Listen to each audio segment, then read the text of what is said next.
Hello, how you doing? Welcome in. Today on my YouTube community page, I asked if we should do music for Mortal Kombat or Street Fighter, and pretty much no one talked about music for Mortal Kombat, so we're going to do Street Fighter. This is Street Fighter V Alex theme.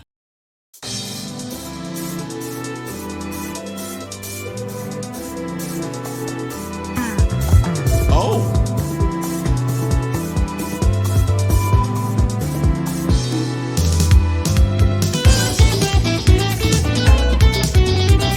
Are you kidding me? This is Street Fighter music? Well, I'm a arcade guy. I put the quarter up on the, you know, my day was a long time ago, and NES too. I'm used to a little more of a Shoryukens and then some. Anyway, jokes aside, this is really nice. Sorry, I got to go back because we get this gnarly little cool hi-hat groove going on. But there's this 3-note grouping, 1 2 3 1 2 3 1 2 3 1 2 3 1 2 1 2. That's really giving us a little bit of syncopation against the hi-hat. Just bringing us in though. It creates a lot of anticipation, the way that's set up. 1 and 2 and 3 and 4 and 1 and 2 and 3 and 4 and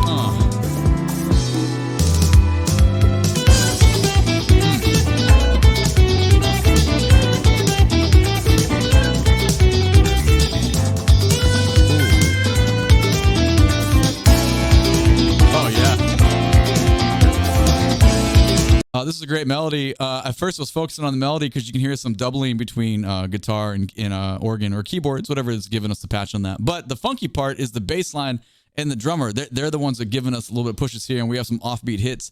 But in my left ear pad, we got that funky James Brown guitar. So I think there's just a lot of nice things happening that make this pretty attractive on the ear already.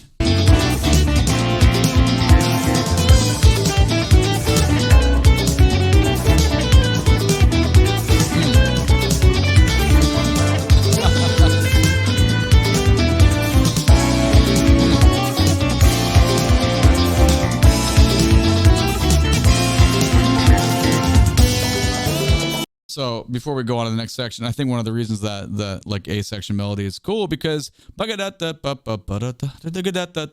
like riff bass, like there's some repeating factors, but then we have some stuff go over the bar line and we have those ensemble hits that take us and push us somewhere. The time doesn't change, but it's enough variety to give the listener like these like little pushes. It's a little bit kind of like, you know, when you're in there and you're doing some things. I'm curious to see where this goes with that, but I personally like it quite a bit. I mean, I know this music is not for everybody, but I dig this, especially when it's in a game.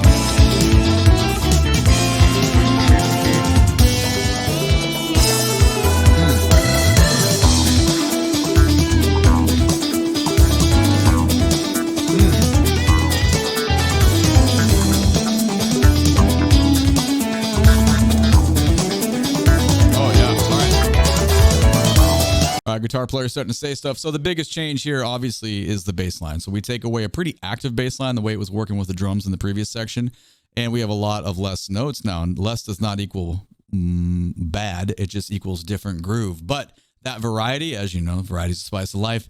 When that hits, it completely takes your attention and brings your focus back in again. So we got to feel a different thing. Also, it sounds like the guitar players, you know, they can play, so they're going to open up over this. So I'm excited. I'm going to go back 5 and keep it on.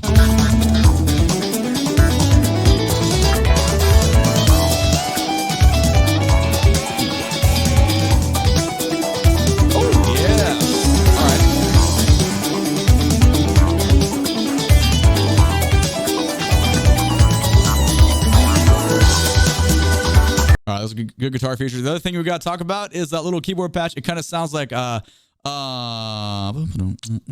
Stevie Wonder. I wish that little not that. Okay, I just happen to associate that song with that style, with that sound of keyboard because I think that's where I first like dug into it when I was young. But point being, it's super funky, right? I don't think it was present in the first, I guess the A section, if you want to consider this guitar solo the B section. Either way, it's cool, it's funky. Love to hear it. Back 5, let's keep it on.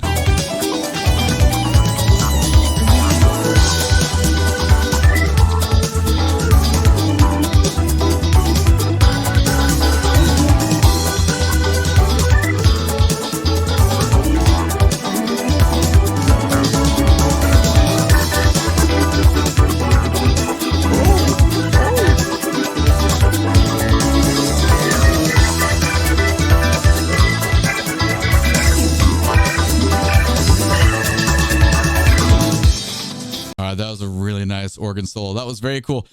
Bass player came back in super sparse in the guitar solo, but a lot more busy on the organ solo. So didn't give the organ player as much space and development. Usually on the start of a new solo, rhythm section backs away again and that allows the next person to kind of like speak. But this isn't a live music setting. This isn't like, it's not like we're on the gig playing this. So it makes sense because it's a video game theme. But both players could play those, so that was a really nice part. All right, back 5, and let's see what the next section is.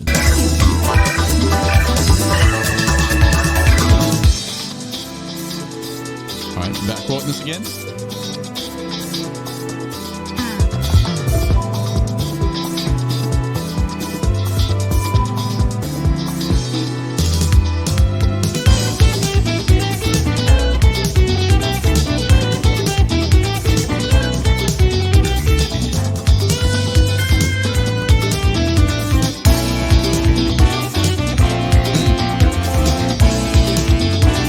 So we obviously have familiar material here. Now, depending on where you're at with your layered listening practice, sometimes we listen to music, we just hear a sound. As we listen more, we can pick apart different things. I think if you're kind of getting familiar with it and you want like a little assignment, just think about this. Tempo is right here. This is our quarter note pulse. This is where the groove is. This is where our foundation is. Just listen how funky and syncopated the guitar line in your left side is versus that. And then listen to the drummer and the bass player, how they kind of, I want to say it's not combative. How they, what's a better word? It's still like fiery, but they're a team though. But they're working together around because the guitarist is not playing the same thing as the lower end side of the rhythm section, but it all still relates to this right here. And that's the important part. And that's why it gets funky and it makes it sound good. But it requires people to have a very good internal metronome and obviously to understand how to play within the style that skill set is required too. But when you hear it, sometimes you just don't question it because you're just like, oh, it's just music. It just sounds that way. But that's the reason it does sound that way. So it provides more of an exciting listen. I'm just going to go back 10 seconds. So if you weren't grabbing that, grab onto it this time.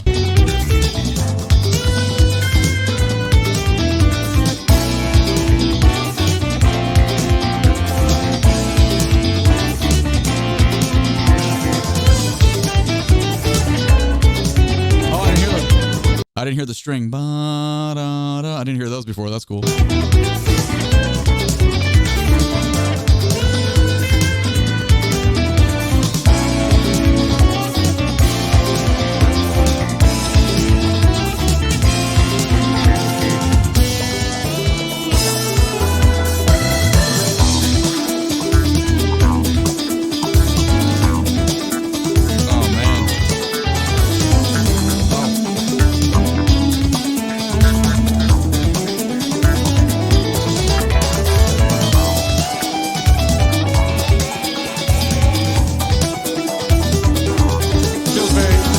This feels similar. I'm not sure if it's note for note as the previous one. It still feels like a jam out.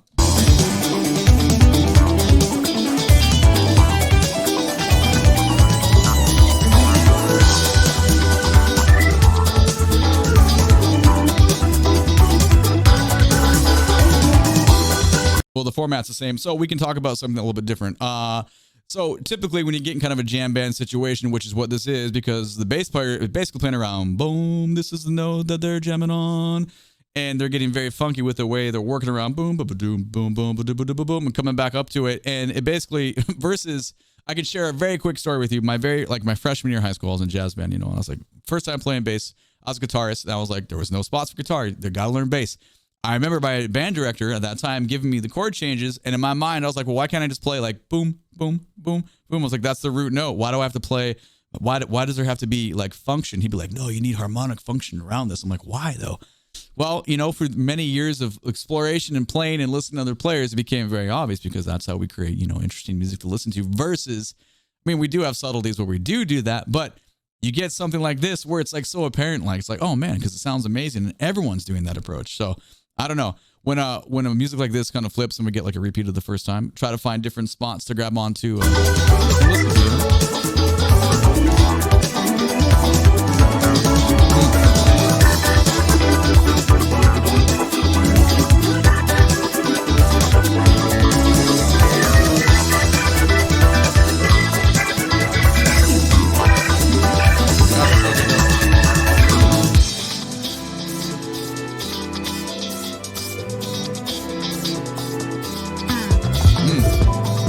So the second time around, that funky guitar line, I almost feel like this is not the right name for the effect, but it almost has like a flanger-esque type of, I feel like we're just kind of traveling through. It's not a wah, it's not a flanger, it's somewhere in the middle. I'm not, you know, I'm not a gearhead. I don't know all like, I definitely don't know much about recording software at all. I'm just the person that sits down and plays my part. But when I hear that stuff, I'm like, oh, that's cool. So wherever, you know, whatever kind of effects they're running through, it's definitely fun to listen to.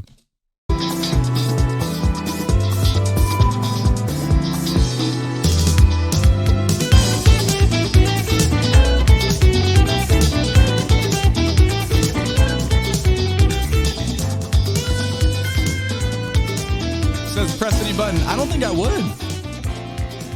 If I'm listening to Alex's theme right there in the menu, I'm probably not pressing. I'm probably just going to sit there and listen. I'm guilty of that, though. I'll get in the games or I like the music and just sit, and all of a sudden it's like, oh, whoa, half hour's gone by. I should probably do this, or I'm just sitting here wasting even, I mean, you're wasting time anyway, but you're going to waste even more time. Anyway, let me know what you think about that track down below in the comments. That was pretty fun, but I want to know your opinion. My name is Drumroll Tony. I'm a streamer on Twitch. Make sure to catch me when I'm live so you can tell me how old I am, because I only know characters from Street Fighter 1. So yeah, that's on me. The link to my Twitch channel is in the video description below, as well as the Discord. If you like this video, please and thank you, click that thumbs up button, subscribe to the channel so you can catch the next one. If you want to support me, my Patreon information is down there. Thank you so much for watching. I appreciate you. Take it easy. Bye-bye.